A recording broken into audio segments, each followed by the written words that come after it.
ఏపీలో కార్మిక సంఘాలతో చర్చలు సఫలీకృతం అయ్యాయి. దీనిపై మరింత సమాచారం అందించడానికి మా ప్రతినిధి మూర్తి అందుబాటులో ఉన్నారు. తిరుపతి నుంచి మూర్తి. కార్తీక్, తమ న్యాయపరమైన డిమాండ్ల సాధనలో భాగంగా గత కొద్ది రోజులుగా పారిశుద్ధ్య కార్మికులు రాష్ట్ర వ్యాప్తంగా సమ్మెబాట పట్టారు. రాష్ట్ర ప్రభుత్వం ఏదైతే కార్మిక సంఘాల జేఈసీతో జరిగినటువంటి చర్చలు ఫలప్రదం కావడంతో టెంపుల్ సిటీ తిరుపతి నగరంతో పాటు రాష్ట్ర వ్యాప్తంగా ఈ యొక్క పారిశుద్ధ్య కార్మికులందరూ కూడా విధుల్లో చేరారు. ఈ నేపథ్యంలోనే న్యాయపరమైన డిమాండ్ల విషయంలో ప్రభుత్వం అంగీకరించడం, కొంత సమ్మె తాత్కాలికంగా వాయిదా వేసినట్లుగా కార్మిక సంఘాల నాయకులు చెప్తూ ఉన్నారు, పారిశుద్ధ్య కార్మిక నాయకులు చెప్తూ ఉన్నారు. ప్రస్తుతం మనకు అందుబాటులో కొంతమంది ఉన్నారు, వారిని అడిగి తెలుసుకునే ప్రయత్నం చేద్దాం. సార్ చెప్పండి, ఓవరాల్గా గత కొద్ది రోజులుగా మీరంతా కూడా మీ డిమాండ్ల సాధనలో భాగంగా ఆందోళన బాట పట్టారు. చర్చలు ఫలప్రదమై ఎలా అనిపిస్తుంది? మాకు చాలా సంతోషంగా ఉంది. గత వారం రోజులు పైచిలకు రాష్ట్ర వ్యాప్తంగా సమ్మె అనేది చేయడం మొదలుపెట్టారు. ప్రభుత్వంతో 4-5 దఫాలుగా చర్చలు చేయడం కూడా జరిగింది. దాంట్లో 4 సార్లు ఆశించిన ఫలితాలు రాలేదు. నిన్నటి రోజున మనం ఏమైతే కోరికలు కోరామో వాటిలో చాలా మటుకు ప్రధానంగా ఉండే అంశాలన్నిటికీ మన ప్రభుత్వం వారు అంగీకరించడం జరిగింది.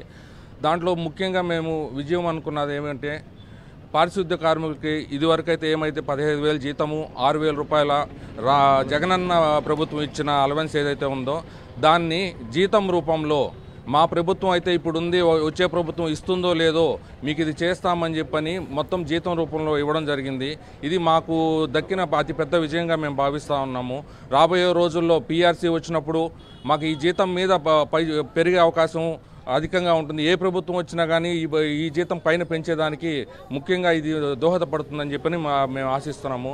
అలాగే పారిశుద్ధ్య కార్మికులకి రిటైర్డ్ అయ్యే టైంలో ఎటువంటి సౌకర్యాలు వాళ్ళకు ఉండవు, ఎటువంటి బెనిఫిట్స్ ఉండవు. వాళ్ళకి గ్రాట్యుటీ ఇవ్వాలని చెప్పని కోరడం జరిగింది. దానికి కూడా మన ప్రభుత్వం వారు అంగీకరించి 75,000 రూపాయలు ఎవరైతే 10 సంవత్సరాలు మనకు వాళ్ళకి ఉంటుందో, సర్వీస్ ఉంటుందో వాళ్ళకి 75,000 రూపాయలు, 10 సంవత్సరాలు మించిన వాళ్ళకి ఉండే వాళ్ళకి అదనంగా ప్రతి సంవత్సరం 2,000 రూపాయల లెక్కన వాళ్ళకి అదనంగా ఇవ్వడం కూడా చాలా మంచి నిర్ణయము. వెళ్ళేటప్పుడు వాళ్ళకి మంచిగా ఏదో ఒక ఖర్చులకి ఉపయోగపడుతుందనే ఉద్దేశంతో మన ప్రభుత్వం కూడా మంచి నిర్ణయం తీసుకుంది. అలాగే చివరి డెత్ సుప్రీంకోర్టు వారు ఇచ్చారు, మనకి 30 లక్షల రూపాయల ఎక్స్గ్రేష్ ఇవ్వాలని చెప్పని, దాన్ని కూడా ప్రభుత్వం అంగీకరించింది.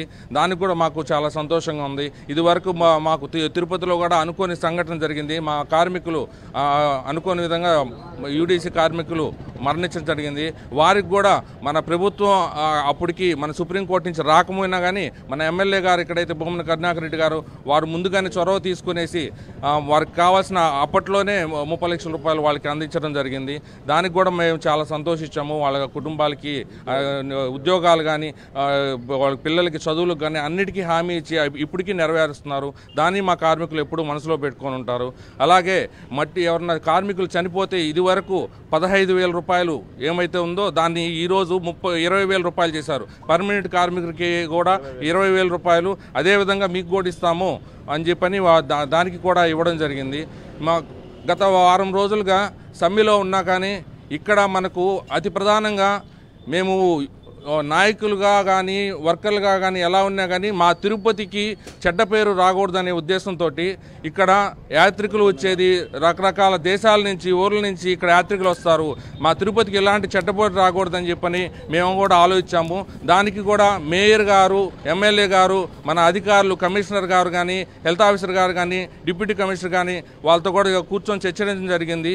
మీకు ఇక్కడ స్థానికంగా ఉండే సమస్యలు పెద్దగా లేవు, మీకు కావాల్సినవన్నీ కూడా మేము చేస్తున్నాము, మీరు కూడా దృష్టిలో ఉంచుకోండి వాళ్ళు చెప్పిన మాటలని తూచా తప్పకుండా పాటిస్తున్నాము. మేము కూడా కొంచెం సడలింపులతోటి మా రాష్ట్ర వ్యాప్తంగా సమ్మె జరుగుతున్నా కానీ సడలింపులతోటి కొన్ని చేయడం జరిగింది. రాష్ట్ర వ్యాప్తంగా ఈ యొక్క న్యాయపరమైన డిమాండ్ల విషయంలో రాష్ట్ర ప్రభుత్వం ఇచ్చినటువంటి యొక్క హామీల మేరకు తమ యొక్క రాష్ట్ర వ్యాప్తంగా పారిశుద్ధ్య కార్మికుల సమ్మె విరమిస్తున్నామని చెప్తున్నారు. ఈరోజు సంక్రాంతి కానుకగా 1,000 రూపాయలు ఇచ్చిన డిమాండ్ ఆధారంగా రాష్ట్ర ప్రభుత్వం అంగీకరించడం, కార్మికుల పట్ల సానుకూలంగా రాష్ట్ర ప్రభుత్వం జగన్మోహన్ రెడ్డి సర్కారు స్పందించడం పట్ల కార్మిక లోకమంతా కూడా, పారిశుద్ధ్య లోకమంతా కూడా వీరు సంతోషం వ్యక్తం చేస్తూ ఉన్నారు. Right Murthy, thank you for the update. Right, ఏపీలో కార్మిక సంఘాలతో చర్చలు సఫలీకృతం అయ్యాయి. ఇక విజయవాడ నుంచి మా ప్రతినిధి అమర్ అందుబాటులో ఉన్నారు. అక్కడ కార్మికులతో మాట్లాడి మరిన్ని అప్డేట్స్ అందించడానికి. అమర్. ఎస్ కార్తిక్, విజయవాడలో కూడా మున్సిపల్ కార్మికులందరూ కూడా విధుల్లోకి చేరబోతూ ఉన్నారు.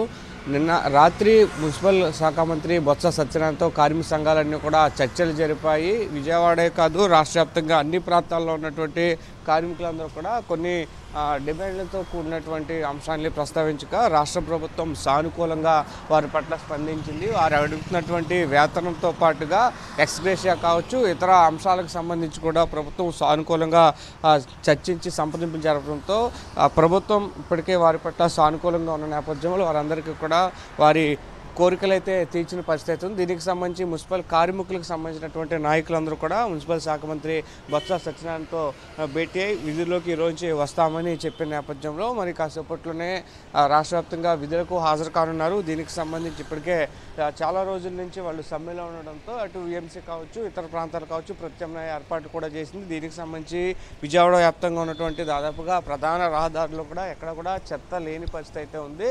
అయితే కొన్ని చోట్ల డంపింగ్ ప్రాంతాల్లో కావచ్చు, కొన్ని రూరల్ ప్రాంతాల్లో కావచ్చు ఉన్నటువంటి ఏరియాల్లో చెత్తను క్లియర్ చేసేందుకు మున్సిపల్ సిబ్బంది ప్రయత్నిస్తున్నారు. మరి కొద్ది సేపట్లోనే నగర వ్యాప్తంగా ఉన్నటువంటి అన్ని ప్రాంతాల్లో కూడా మున్సిపల్ కార్మికులు విధులకు హాజరు కాబోతున్నారు. అయితే ఒక సెక్టార్ నుంచి వచ్చినటువంటి డిమాండ్లు కావచ్చు, వారికి పడుతున్నటువంటి ఇబ్బందుల పట్ల కావచ్చు రాష్ట్ర ప్రభుత్వం స్పందించడం, మున్సిపల్ శాఖ మంత్రి ఆయా సంబంధిత శాఖల మంత్రులు సమావేశాలు జరిపి ప్రభుత్వం వారి విజ్ఞప్తులను స్వీకరించి వారికి కోరినటువంటి కోరికలు తీర్చడంతో పాటు అన్ని విధాలుగా అండగా ఉండడంతో మున్సిపల్ కార్మికులు కూడా ఒకంత హర్షం అయితే వ్యక్తం చేస్తున్నారు. Karthik. Right Amar, thank you for the update. Right, ఇదే అంశానికి సంబంధించి మరింత సమాచారం అందించడానికి మా ప్రతినిధి రామచంద్ర అందుబాటులో ఉన్నారు విశాఖపట్నం నుంచి. రామచంద్ర. కార్తీక్, వాస్తవానికి గత కొంతకాలంగా పారిశుద్ధ్య కార్మికులు సమ్మె నేపథ్యాన ప్రభుత్వం వేరువేరు దఫాలుగా చర్చలు జరిపింది. అయితే నిన్న సాయంత్రం నుంచి అంటే రాత్రి ఈ సమ్మె విరమించడంతో ఒకసారిగా మరీ సాధారణ పరిస్థితి వచ్చే పరిస్థితి. కార్తీక్, ఇప్పుడు నేను తాటిచెట్లపాలెం అనే ప్రాంతంలో ఉన్న సమ్మె విరమించిన నేపథ్యాన కార్మికులు నిన్న రాత్రే విధులకు వచ్చిన పరిస్థితి. నిన్న రాత్రి 2 గంటల తర్వాత వీరంతా కూడా విధులకు హాజరవడంతో నగరంలోని వేరువేరు ప్రాంతాల్లో శుభ్రంగా చేసిన పరిస్థితి. ప్రధానంగా చూసుకుంటే కార్మికులకు కోరికల మేరకు ప్రభుత్వం పూర్తిగా స్పందించింది. ప్రమాద భీమాను పెంచడం, వేతనం పెంచడం, అన్నిటికంటే మించి ఏదైతే సమ్మెకాలం ఉందో ఆ సమ్మెకాలానికి తగ్గట్టు వేతనం కూడా ఇవ్వాలని అంగీకరించడంతో ఈరోజు కార్మికులందరూ కూడా ఉత్సాహంగా ఉన్న పరిస్థితి. ఏ ప్రభుత్వం చేయని విధంగా ఈరోజు ఈ ప్రభుత్వం వేతనాలు పెంచింది. ఇప్పటికే చూసుకుంటే పారిశుద్ధ్య కార్మికులకు వైఎస్ఆర్సీపీ ప్రభుత్వం అధికారంలోకి వచ్చిన వెంటనే ఎన్నడూ లేని విధంగా ఆ రోజు చూసుకుంటే 18,000 రూపాయల వేతనం కూడా ప్రభుత్వం పెంచిన పరిస్థితి. అయితే సాధారణంగా ఎన్నికల ముందు కొన్ని డిమాండ్ల నేపథ్యంలో ఈ రకంగా సమ్మెలు చేయడం సహజంగా జరుగుతుంది.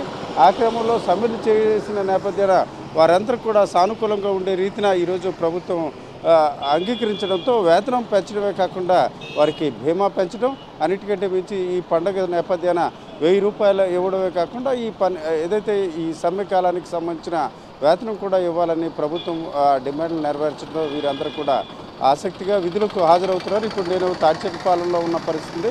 ఇప్పటికే పూర్ణ మార్కెట్, పూర్వ మార్కెట్ లాంటి ప్రాంతాలను కూడా పూర్తిగా శుభ్రం చేసిన పరిస్థితి. ఇదంతా కూడా ప్రభుత్వం ఎప్పుడు కూడా పారిశుద్ధ్య కార్మికులకు, దిగువ స్థాయి వ్యక్తులకు కూడా వైఎస్ఆర్సీపీ ప్రభుత్వం ముఖ్యంగా సీఎం జగన్మోహన్ రెడ్డి సానుకూలంగా ఉంటారన్న విషయానికి ఈ సమ్మె నేపథ్యాన వారి డిమాండ్లు నెరవేర్చడం ఒక కారణంగా చెప్పుకోవచ్చు.